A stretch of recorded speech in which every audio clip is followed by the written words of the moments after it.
Olá pessoal, então sejam muito bem-vindos, todas muito bem-vindas, e nós vamos então aqui fazer a correção das nossas 8 questões de direito penal da nossa prova do CTSP.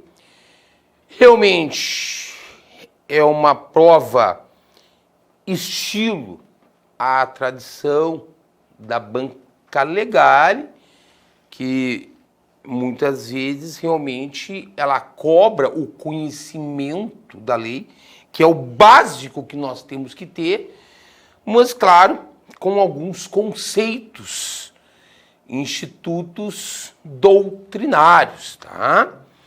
O que nós vamos fazer aqui é uma correção das questões, tá?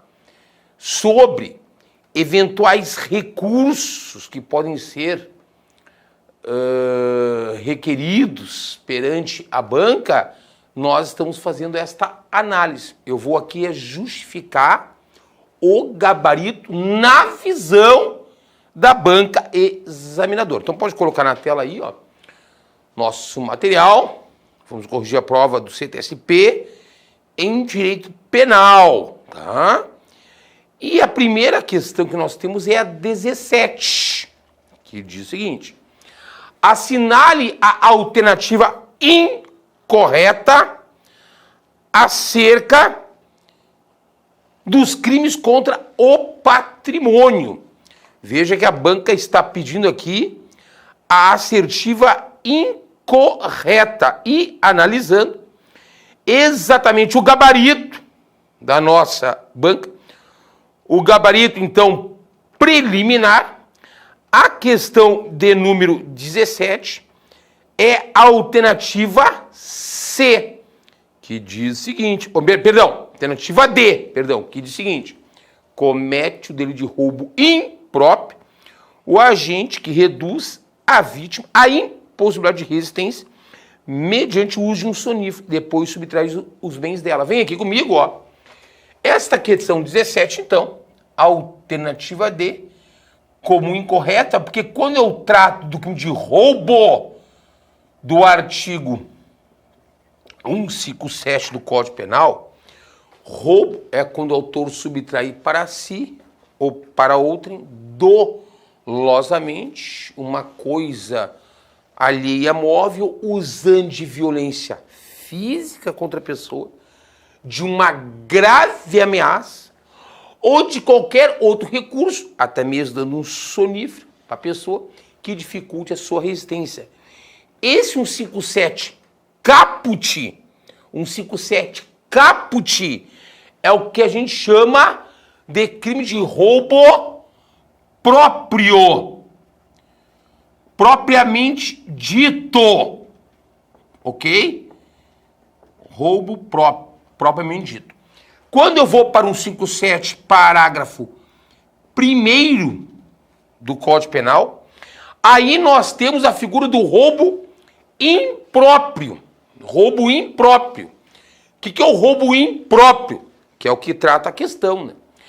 É quando o autor, o sujeito ativo, subtrai dolosamente para si coisa alheia móvel, e depois que ele subtrai, até então era um furto, mas depois que ele subtrai, ele usa de violência ou de grave ameaça.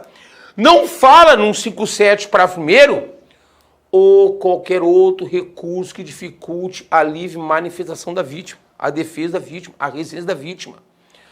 Aí, então, eu tenho aqui no 57 parágrafo 1º um roubo impróprio, tá?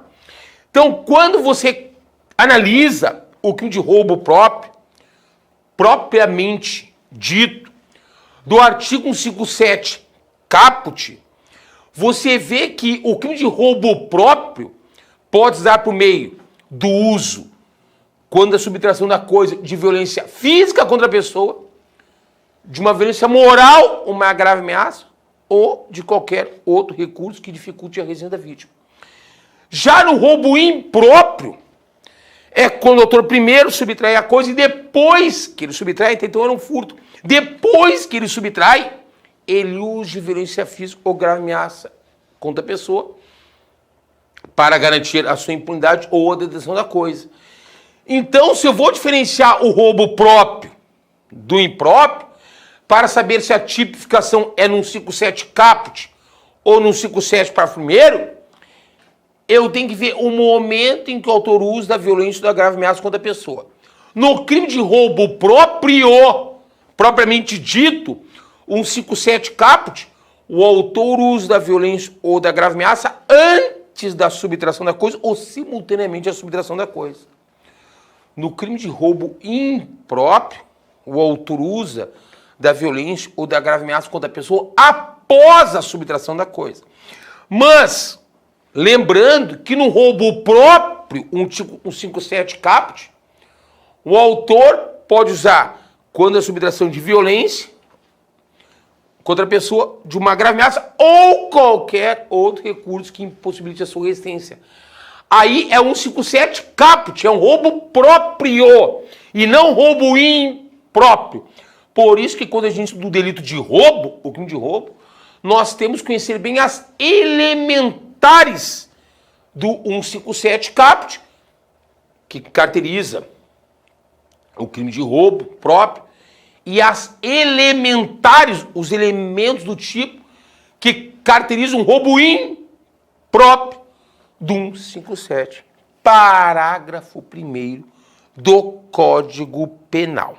Aqui, tá? Então, aqui está a justificativa do gabarito. Aqui está a justificativa do gabarito. Vem aqui para mim, do gabarito aí, até então apresentado pela banca examinadora, tá?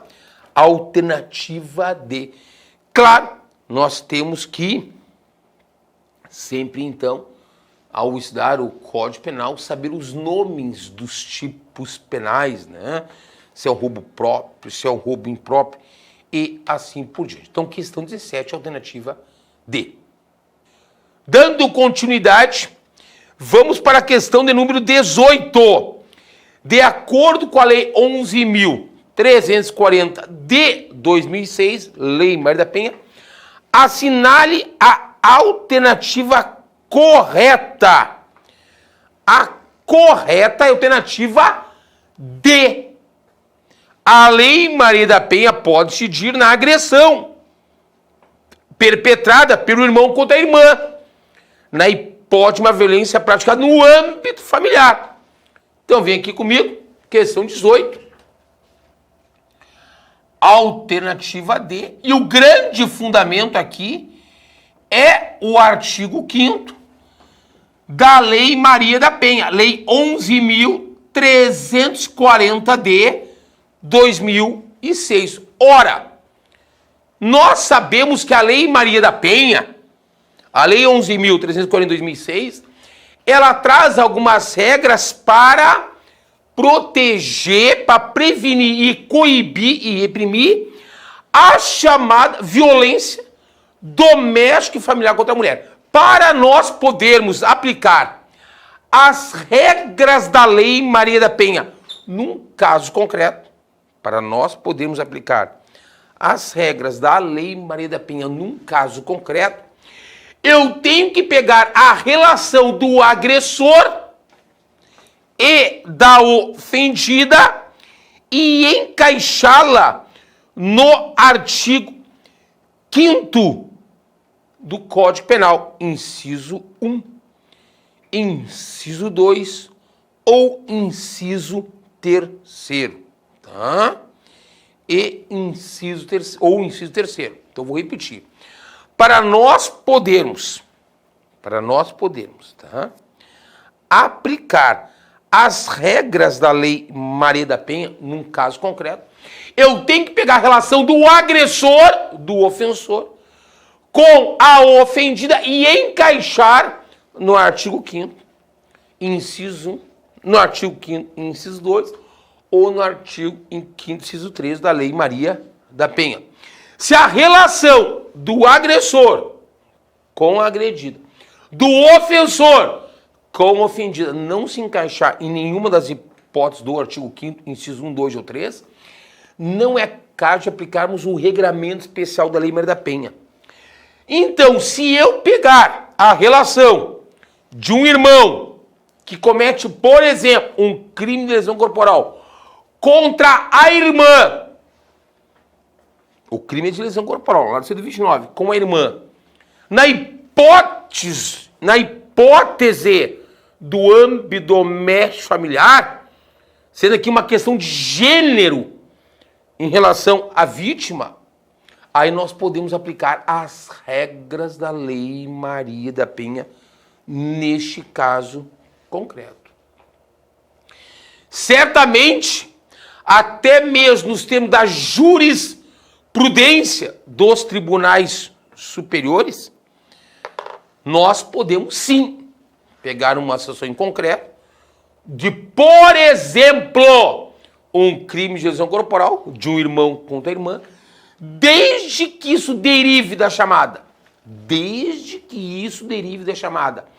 violência doméstica e familiar contra a mulher, que está previsto no artigo 5º da Lei Maria da Penha, eu posso aplicar este regramento especial da Lei 11.340/2006. Então, o artigo 5º, pessoal, ele conceitua o que seja violência doméstica e familiar contra a mulher e traz também no bojo desse artigo 5º, inciso 1, 2 e 3, as hipóteses de cabimento, as relações que a lei procura tutelar, que a lei procura proteger.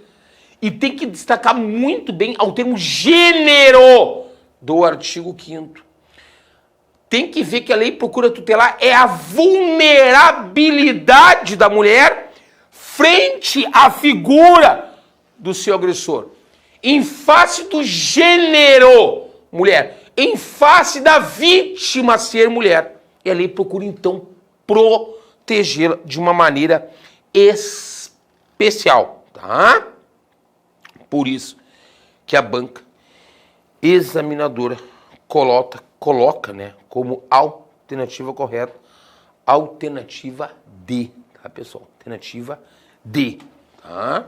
Que aqui perguntando da correta, claro, tem que conhecer aqui a Lei Maria da Penha, esse artigo 5º que a gente sempre destaca em aula, que é um artigo, sim, extremamente importante para fins de prova.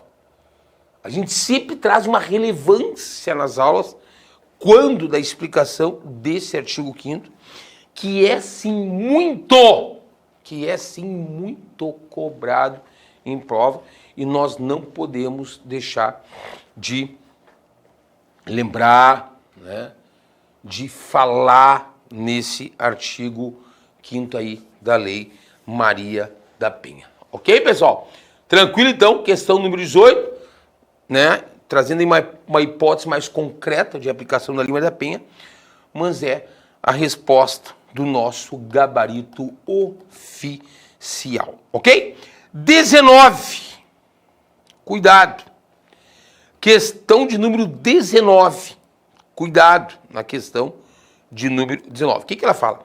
Assinale a alternativa correta acerca das causas que excluem a ilicitude, as causas excludentes da ilicitude, da antijuridicidade. E se nós observarmos esta questão de número 19, tá? A resposta do gabarito, a correta, segundo o gabarito, é a alternativa C. Então vem aqui, 19, alternativa C, que diz o seguinte: não se admite, uma interpretação doutrinária, uma chamada legítima defesa real, que realmente houve, contra uma legítima defesa real. Mas é admitida uma legítima defesa real, pode haver uma legítima defesa real, contra uma legítima defesa putativa por parte de outra pessoa, do artigo 20, parágrafo 1º. Vem aqui, quando a gente estuda o conceito analítico de crime, quando a gente estuda o conceito jurídico de crime, para nós afirmarmos que uma pessoa comete um crime segundo um conceito tripartido, né, em 3 partes, nós afirmamos que para haver um crime, o fato que a pessoa praticou tem que ser típico e antijurídico e culpável. E quando você estuda o conceito analítico de crime, então, você estuda todos os requisitos que integram o fato típico, você estuda as causas que excluem a chamada tipicidade do fato, que não deixa o fato ser típico. Aí, se o fato for típico, ele tem que ser também antijurídico, contra a lei, não permitido pela lei. Aí você estuda as causas que afastam a antijuridicidade, as causas que afastam a ilicitude da conduta, a antinormatividade, que são normas permissivas de conduta, dentre elas o artigo 23 do Código Penal. Se você abrir o artigo 23 do Código Penal, ele elenca as chamadas causas gerais, porque é um artigo que está na parte geral do Código, que afasta a ilicitude da conduta do autor, que afasta a antijuridicidade da conduta do autor. Então, o artigo 23 do Código Penal, ele é uma norma permissiva de conduta, que permite, naquelas situações, o autor cometer um fato típico. Então, como é uma norma permissiva de conduta, afasta a ilicitude da conduta, afasta a antijuridicidade, então não haverá crime naquela hipótese. Então, não haverá crime naquela hipótese. Então, lendo o artigo 23 do Código Penal, nós temos que são causas gerais que excluem a ilicitude do fato, o estado de necessidade, a legítima defesa real, estado de necessidade real, uma defesa real que realmente tenha acontecido, o estrito cumprimento do dever legal e o exercício de um direito. Então, quando o autor agir numa dessas hipóteses, ele vai ter excluída a ilicitude. O fato pode ser típico, mas não será antijurídico. Então não haverá crime por parte do autor que age em estado de necessidade, que age em legítima defesa, que age no estrito cumprimento do dever legal, que age no exercício regular de um direito. Tá? E o Código Penal brasileiro, no artigo 24, explica o que é estado de necessidade. No artigo 25, explica o que é a legítima defesa. Esta legítima defesa de que trata o artigo 23 e o artigo 25 do Código Penal é uma defesa real, que realmente existiu, que preencheu os requisitos legais para a sua configuração. Então, o que diz a alternativa? Se eu tenho aqui a pessoa de A, que está agindo em relação à pessoa de B, por um lado da pessoa de B contra a sua pessoa, contra a sua vida, por exemplo, numa legítima defesa real, eu não posso admitir que o A esteja agindo numa hipótese em legítima defesa real e o B também em relação a numa legítima defesa real simultânea. Porque um dos requisitos para que nós tenhamos uma legítima defesa real, artigo 25 do Código Penal, é que o autor esteja diante de uma agressão injusta atual ou iminente da outra parte. Então, se o A está agindo em legítima defesa real em relação a B, quer dizer que a agressão de B em relação a A é injusta. Não vai poder também o A dizer que está agindo em legítima defesa real em relação a B, porque ele estaria sofrendo uma agressão injusta. Não pode. Né? Por isso não pode uma legítima defesa real contra uma legítima defesa real. O A e o B, ambos invocar que estão acobertados pela exclusão de ilicitude, numa ação simultânea de um contra o outro, dizendo que ambos estão em legítima defesa real. Agora, o que pode ocorrer é, por exemplo, o A se defender em B, dando um soco, e ele está numa legítima defesa real, e o B numa legítima defesa putativa em relação a A, do 20 para primeiro. Como assim, professor? Pode ocorrer de o B, por exemplo, sacar de uma faca e procurar matar o A ali, porque ele achou muito parecido com um desafé dele, que botou a mão no bolso e ele achou que ia chamar para matá-lo, mas aquilo não é real, é imaginário. Aí então o B estaria numa legítima defesa putativa, uma culpa imprópria, um erro de tio permissivo do 20 para primeiro, e o A pegar, sacar da arma e dar um tiro na perna de B e lesionar B. O A não vai cometer crime porque o A sim está numa defesa real. O A está sofrendo uma agressão atual e injusta e usando os meios necessários para repelir a injusta agressão. O A está sofrendo. O B estava agindo uma lei de defesa putativa. E isso não quer dizer que o A não esteja sofrendo uma agressão injusta. Então, o que não pode haver é uma lei de defesa real por parte do A e o B também invocar que estava em lei de defesa real. Não pode uma lei de defesa real contra outra lei de defesa real. Agora pode, num caso concreto, como eu dei, o A agir em legítima defesa real em relação a B e o B está agindo em relação a A numa lei de defesa putativa, numa culpa imprópria, no erro de tipo permissivo, do 20 para primeiro, tá? Então isso é uma análise que a própria doutrina faz e que deriva aqui também do estudo das causas que excluem a antijuridicidade do fato, que excluem a ilicitude do fato, tá, pessoal? Então, tem que aqui, claro, raciocinar em cima desses institutos de direito penal que a doutrina trata, que a doutrina procura explicar, né? Mas é uma parte da teoria já do crime que trata esta pergunta aqui, tá? Teoria já do crime. Questão número 20 agora. Vamos explicar a questão número 20. Assinale a alternativa correta acerca da lei penal, lei que trata sobre crime e pena. Vem aqui comigo. A 20, a correta é a alternativa B. A correta é a alternativa B, que diz o entendimento majoritário, então de sua maioria, porque existe entendimento contrário, é pela vedação de combinação de leis. Então, se eu tenho aqui uma lei penal A e aqui uma lei penal B, eu posso pegar uma parte que é boa dessa lei penal A e uma parte que é boa dessa lei penal B e combinar e usar as duas no mesmo caso concreto, não são leis diferentes. Usar só uma parte de uma lei para beneficiar o réu no caso concreto e uma outra parte de uma outra lei que traz o benefício para o réu numa situação concreta e usar só aquela parte boa numa parte ruim.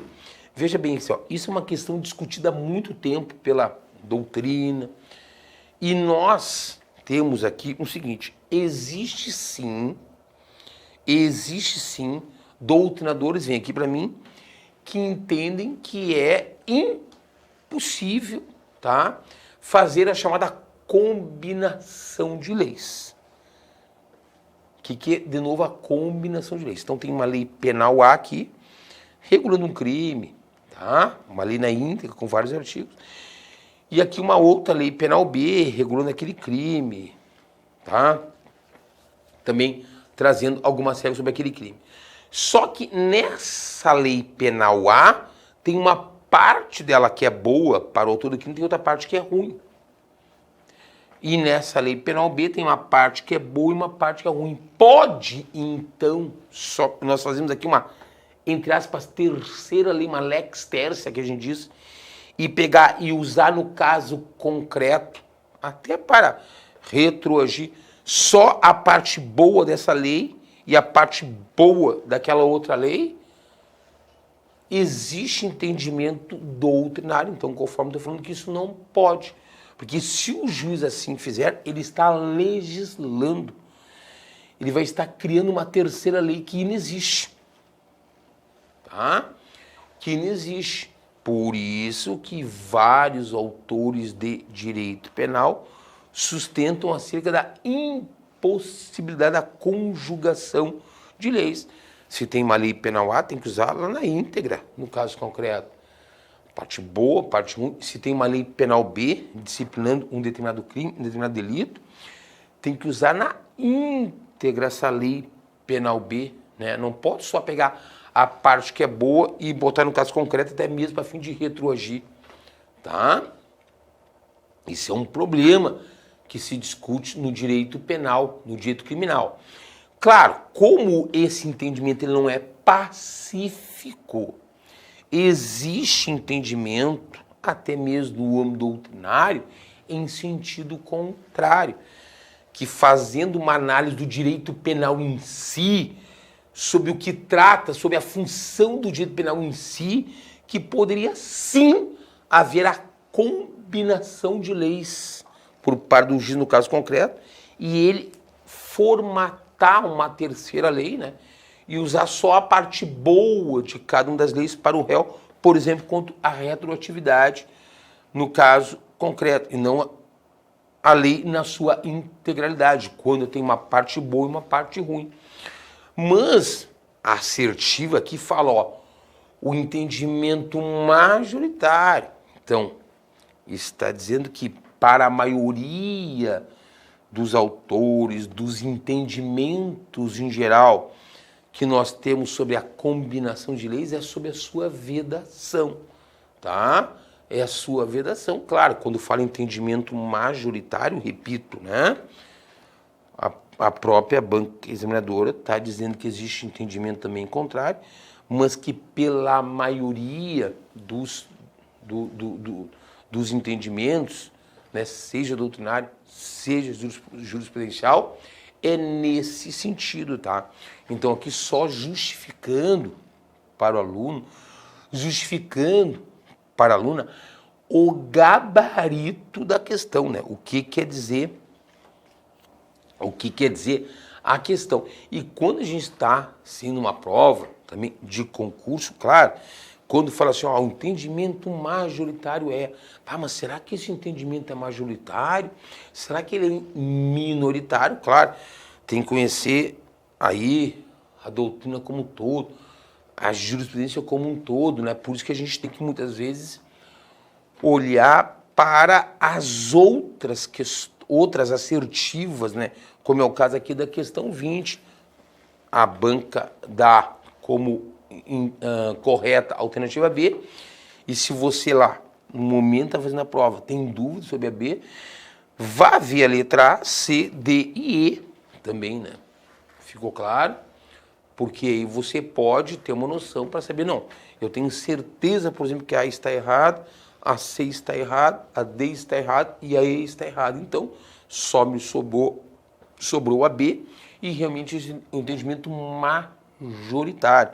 Claro que isso requer um conhecimento, como eu falei, mais amplo, né, do entendimento doutrinário. Essa questão aqui, nesse caso aqui, né, não é algo que está escrito expressamente na lei, né? Vai um pouco além disso aí, mas por isso que, claro, é sempre necessário a gente conhecer antes de mais nada a lei. Mas é sempre bom também ter um conhecimento a mais, eu digo aqui um conhecimento doutrinário, né? Para a gente poder, de fato, entender o direito penal e muitas vezes até na hora da prova, no momento da prova, poder raciocinar, né, pessoal, em cima do direito penal. Volta para mim. Vamos para a questão 21. Questão 21 na tela. Assinale a alternativa correta. Isso é 21, ó. Assinale a alternativa correta agora, tá? Correta aqui perguntando. A C da imputabilidade penal. Vem aqui, então, ó, questão 21. A correta alternativa A, que diz assim, ó, assinale a alternativa correta a C da imputabilidade penal, do artigo 26 ao 28 do Código Penal.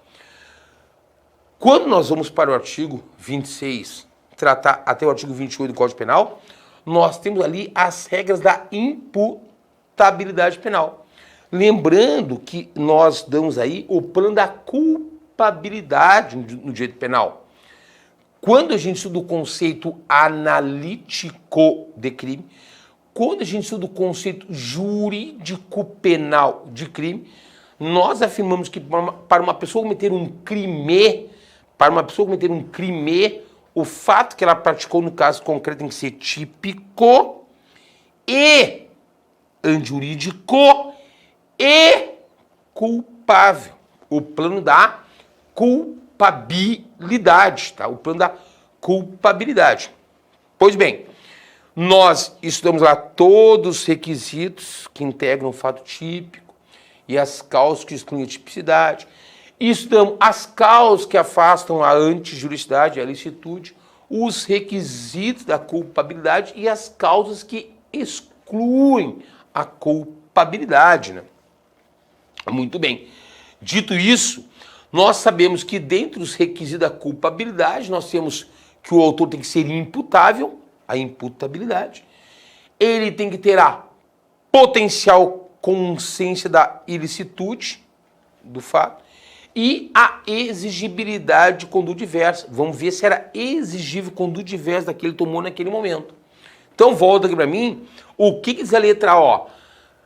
Diz assim, ó, bota na tela de novo. As causas de exclusão da imputabilidade, que tornam o autor inimputável, para serem reconhecidas, por exemplo, a minoridade penal, devem fazer-se presente no exato momento da conduta. Correto, né? Então, por quê? Então, eu vou botar aqui, ó. Se eu pegar, por exemplo, as causas que excluem a culpabilidade, que torna o autor inimputável, por exemplo, como o artigo 27, eu tenho que ver se ele era menor no momento da conduta dele, né? Da conduta dele. Se ele estava sob estado de uma doença mental completa, no momento da conduta. Se ele estava sob estado de embriaguez completa acidental, do 28 para 1º, no momento que ele praticou aquela conduta. Tá entendendo? No momento que ele praticou aquela conduta. Aí então ele vai ser um inimputável. Então é isso que quer dizer a questão. Tá? Então se eu pego um doente mental completo, que pega e subtrai algo de alguém, ele comete um de furto, em tese não, o fato dele vai ser típico de furto, vai abranger todos os elementos lá do fato típico, não vai estar amparado por nenhuma causa que afaste a tipicidade, o fato vai ser antijurídico, ele não agiu sob nenhuma norma permissiva de conduta, né? Ele não está amparado por nenhuma norma permissiva de conduta, o fato é injurídico e será culpável. Ó. Ele, no meu caso, ele é um doente mental completo. Isso atestado pericialmente. Ele é imputável, mas ele não tem a potência, ou melhor, ele é um doente mental completo, ele é um inimputável, já não preencheu o primeiro requisito da culpabilidade, então ele vai ter afastada a culpabilidade. Portanto, no caso concreto, não haverá crime, ele não vai receber pena. Então, ó, a doença mental completa é uma causa que afasta a imputabilidade do autor. Agora, para ver se ele é um inimputável, esta chamada doença mental completa tem que se dar no momento daquela conduta dele. Onde aí ele não tinha nenhuma noção do que estava fazendo, ele era inteiramente incapaz de entender o característico daquela conduta, portanto ele é um inimputável para o direito penal, então ele vai ter excluída a culpabilidade, portanto vai ter excluído o crime, portanto vai ter excluído a sua pena, e vai receber no caso, então, né, no processo, como não há crime, então ele não pode receber pena, ele recebe uma chamada medida de segurança, artigo 9699 do Código Penal. Vai para tratamento da sua doença mental, tá? Até ser levantada a sua periculosidade, até ser levantado via laudo médico da sua inimputabilidade e ganhar a liberdade, vamos assim dizer novamente, a vida em sociedade, né? Novamente, tá? Mas essa esta inimputabilidade, para eu afirmar que ele é inimputável e por ser inimputável ter excluída a sua culpabilidade, eu tenho que auferir isso no momento da conduta, que ele praticou conduta. Como assim que ele praticou conduta? Do ato de fazer ou do ato de não fazer, tá? Então, isso que quer dizer a questão. Ela entra no plano aqui da culpabilidade, né? E só diz que para o autor ser um inimputável e ter, no caso, excluído a culpabilidade e ter excluído o crime e a pena, eu tenho que oferir isso no momento exatamente que ele praticou aquela conduta.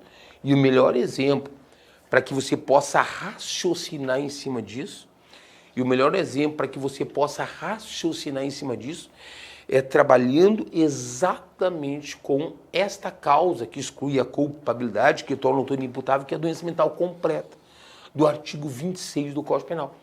Fica mais fácil para você poder entender assertivo, né? Entender esse questionamento aí que a banca examinadora fez, ok?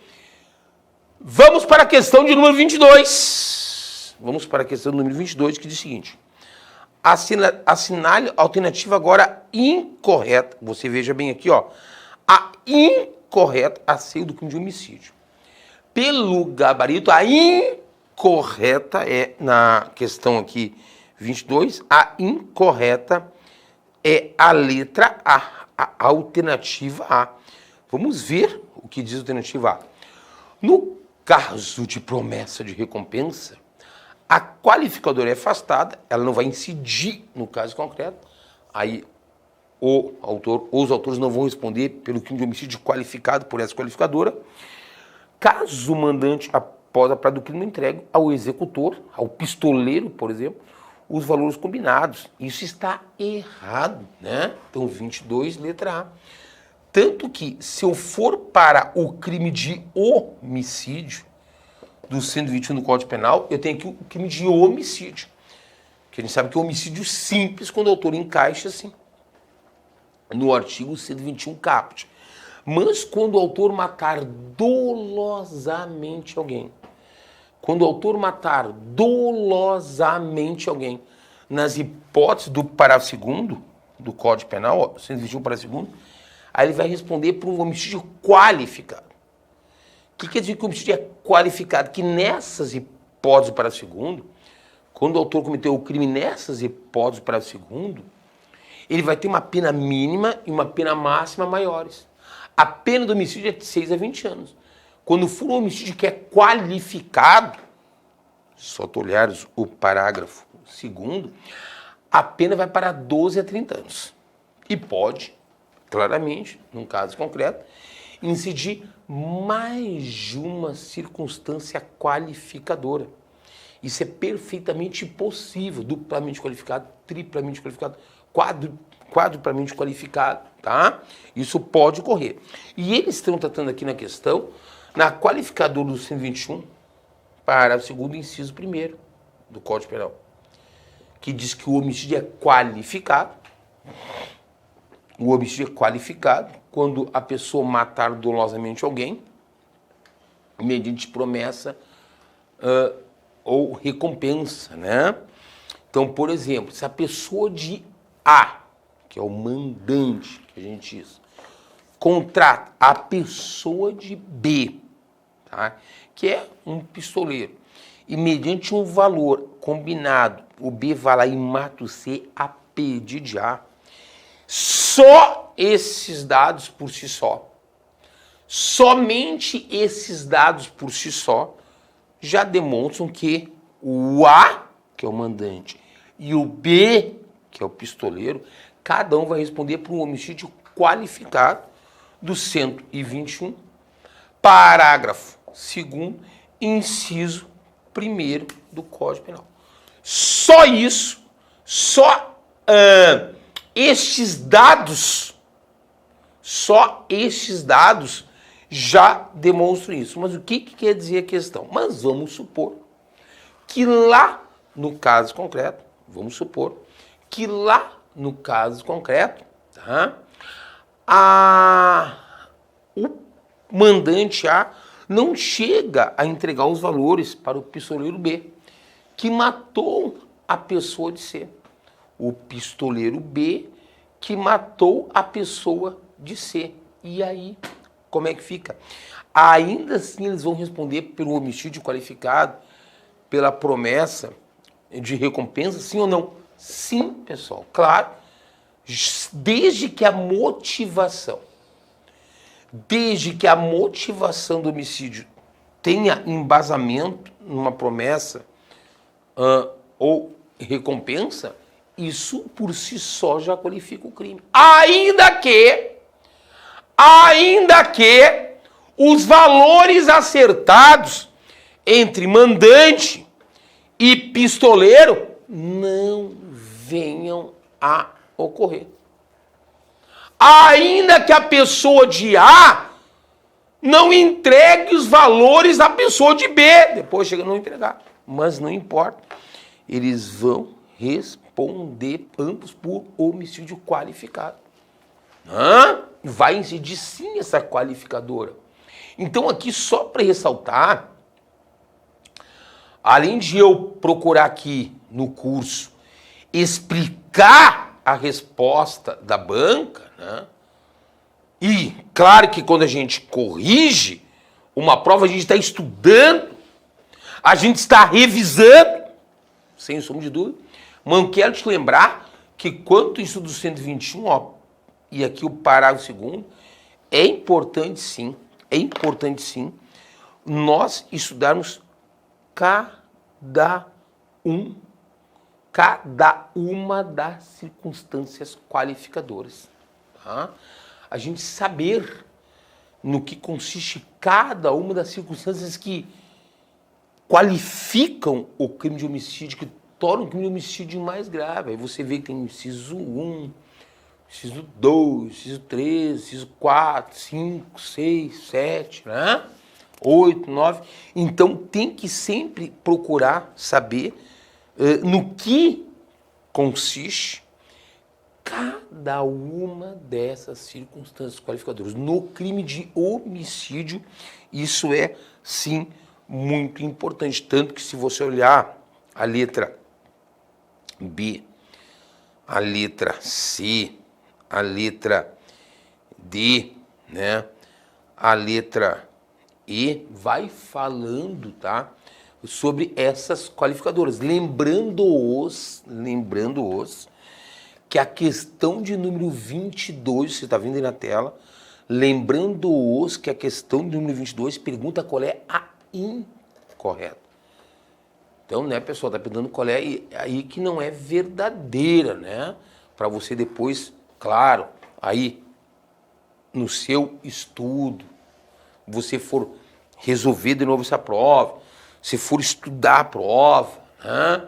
Ou for fazer aí para testar os seus conhecimentos, essas questões, lembrar que para eu resolver com verdade, de verdade, a prova e mostrar, realmente eu estou sabendo, realmente eu estou dominando a matéria, você tem que pegar e fazer, sempre procurando ver qual é a resposta do gabarito, aqui no caso da incorreta, e procurar ver por que as demais estão corretas, né? Procurando olhar na lei, essa questão aqui, né? É só olhar na lei, conhecer a lei, você já consegue resolver a questão, né? De uma maneira mais fácil, de uma maneira mais compreensível. Tá bom, pessoal?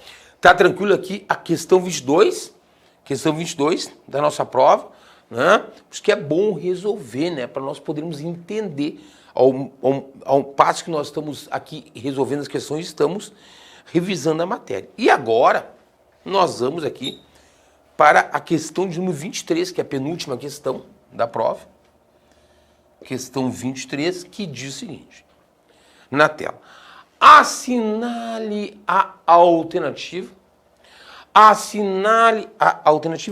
incorreta a respeito da lei 9.698, que é a lei que trata dos crimes contra o meio ambiente, que é a lei que trata dos crimes ambientais. E a incorreta é a alternativa A.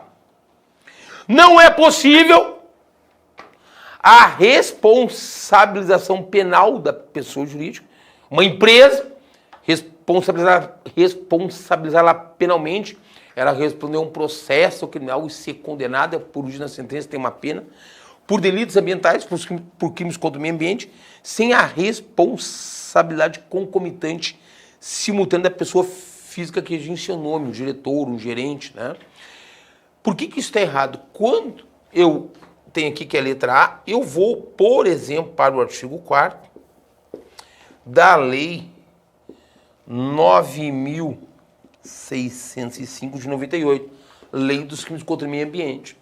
Se eu observar a Lei dos Crimes Ambientais, isso advém de um próprio estudo da Constituição, nós sabemos que hoje admite-se sim, pode ocorrer de uma pessoa jurídica responder penalmente pelos seus atos, por um crime contra o meio ambiente, a pessoa jurídica.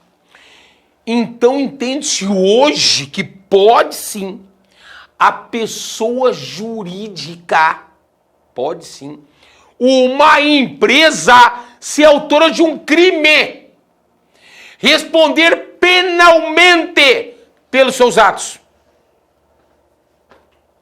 E essa pessoa jurídica vai responder um inquérito policial, ela vai responder um processo criminal na qualidade de ré, vai exercer contraditório, ampla defesa por meio do seu defensor e vai receber na sentença uma pena. Claro que ela vai receber uma pena privativa de liberdade, mas nós sabemos que existem outras espécies de penas no direito penal brasileiro, como a interdição temporária de suas atividades.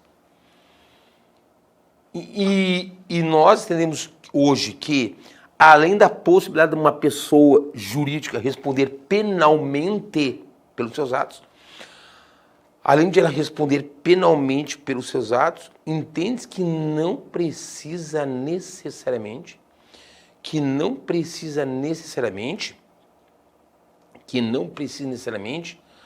a pessoa física do sócio, do diretor, gerente, necessariamente responder penalmente junto. São responsabilidades penais independentes uma da outra. O que tinha que saber aqui é que pode sim, é perfeitamente possível uma pessoa jurídica responder penalmente por um crime. Independentemente da pessoa física do sócio, independentemente da pessoa física do diretor, do gerente, tá? Mas, professor, e pode ambos responderem concomitantemente por um crime? Pode. Pode. No mesmo processo criminal, por exemplo, o crime contra o meio ambiente, eu ter no polo passivo da ação penal, na qualidade de réus, a pessoa jurídica e o diretor gerentes, e assim por diante. Desde que estes diretores, desde que gerentes tenham agido, né, dolosamente ou culposamente naquele resultado. Claro, né, pessoal?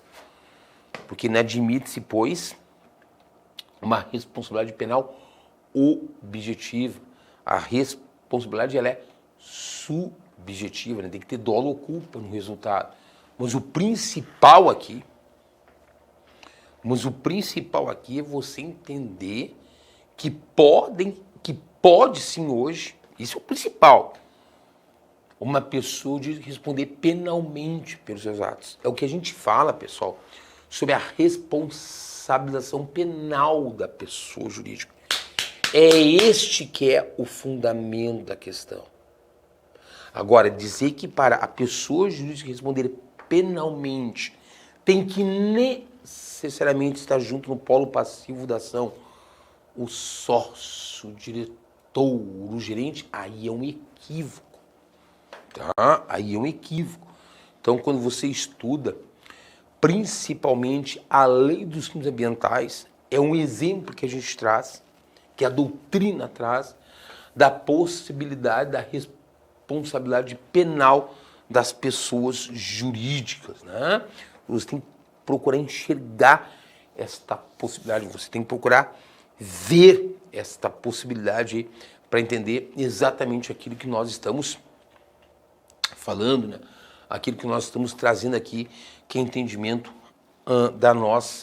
do nosso direito penal atualmente, pela doutrina, pela própria jurisprudência e, como eu mostrei, né, isso deriva da própria lei que rege como exemplo aqui, né, que rege como exemplo aqui os crimes ambientais. Nós vamos para a última questão agora, que é a 24, que o gabarito oficial até o momento também é a letra A.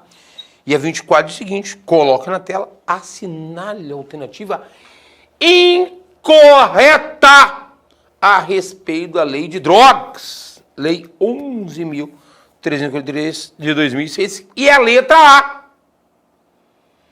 Alternativa A, que é a incorreta. Não consumada a transposição de fronteiras, né? Não chegou a ocorrer a transposição de fronteiras, né? Não chegou a droga a passar para um outro país, por exemplo, não chegou a transpor, né? A passar, ultrapassar a fronteira. A questão diz que aí não vai restar configurada a majorante que tem lá no artigo 40 da Lei de Drogas, do tráfico transnacional de drogas, ou do tráfico internacional de drogas, ainda que haja prova da destinação internacional das drogas. Você está entendendo? A alternativa diz, ó, se o A envia droga para o B, no outro país, isso é crime de tráfico de drogas, seria um tráfico internacional. Mas a droga não chegou a ultrapassar a fronteira para outro país, foi apreendida antes, mas ficou comprovado isso. Vai incidir, quando a condenação, por exemplo, do A, aqui no Brasil, vai incidir esta causa de aumento de pena do tráfico transnacional de drogas, essa majorante lá do artigo 40, entende-se que ainda que não seja não chegue a transpor as fronteiras, incide esta majorante. Entende-se que vai existir sim esta causa de aumento de pena lá na pena deste réu aqui, desde que reste demonstrado a inequívoca vontade de que essa droga lá chegasse, que a intenção era mesmo esse tráfico internacional, transnacional, né? Que ultrapasse as nossas fronteiras. Que se demonstrar que a intenção inequívoca do autor era esta, vai incidir, sim, no cálculo da pena deste réu, esta majorante do artigo 40 que assim prevê. Esta causa de aumento de pena que assim prevê.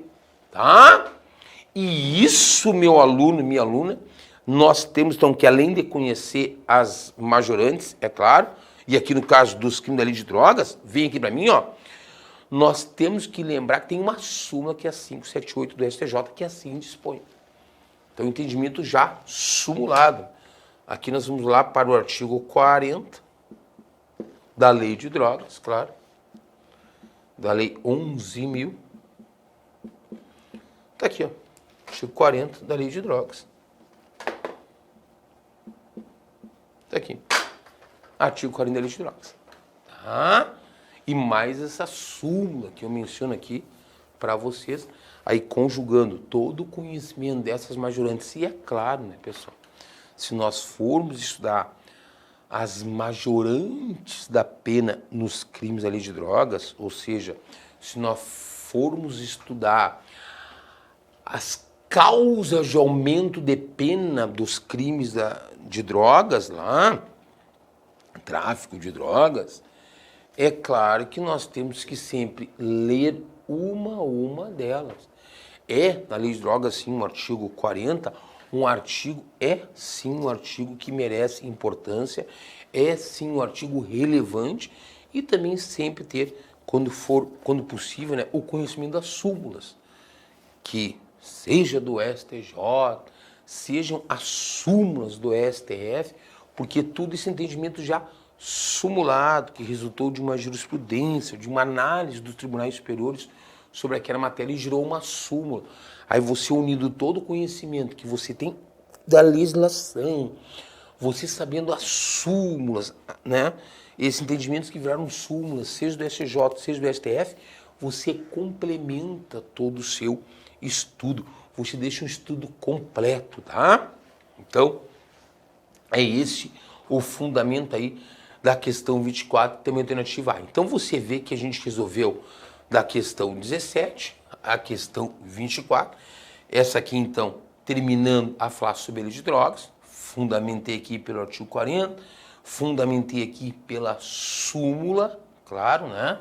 Aqui, além de você saber que tem esta majorante, tinha que, claro, saber a súmula, porque quando você trata já das majorantes, e no caso aqui do artigo 40, exatamente dessa transnacionalidade do tráfico de drogas como causa de pena, já por si só, né, já se refere na súmula aí do STJ, que é da onde a banca examinadora tirou essa assertiva aqui, né?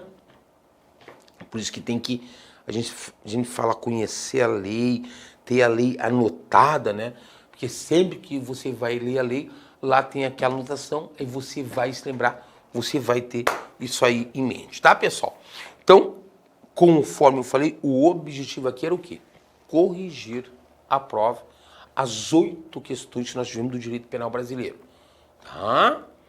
As 8 questões, buscando explicar cada uma delas aos alunos, procurando mostrar o fundamento da resposta, né? Sem entrar no mérito aqui dos recursos, porque nós estamos aqui analisando a resposta, tá? Do gabarito preliminar, para que você entenda, e é sim uma oportunidade para que nós possamos revisar também o conteúdo, né, pessoal?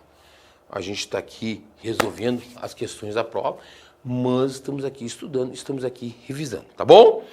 Então, a gente agradece mais uma vez a todos vocês. Está aí a prova devidamente corrigida da questão 17 até a última questão 24 de direito penal.